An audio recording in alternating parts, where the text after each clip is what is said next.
Hammaga salom. Hayit bayrami Sovet davrida qanday nishonlanganini bilasizmi? Videoni oxirigacha ko'ring. Bu haqda ma'lumot beraman. Markaziy Osiyoni bosib olish davrida Rossiya imperiyasi mahalliy aholining noroziligini kamaytirish maqsadida islom institutlariga nisbatan ehtiyotkorlik bilan yondashadi. Bu davrda Hayit va Qurbon hayit bayramlariga rasmiy ravishda ruxsat berilgan.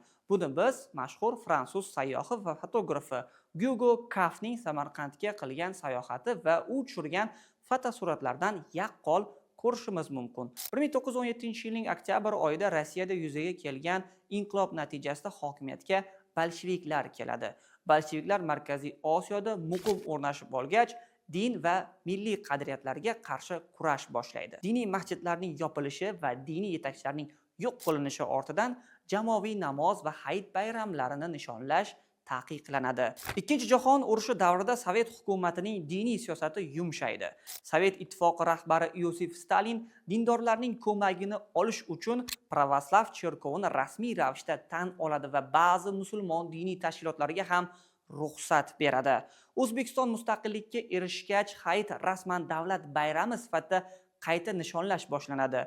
O'zbekistonda hayit bayrami 1991 yil 20 iyunda rasmiy davlat bayrami sifatida e'lon qilingan.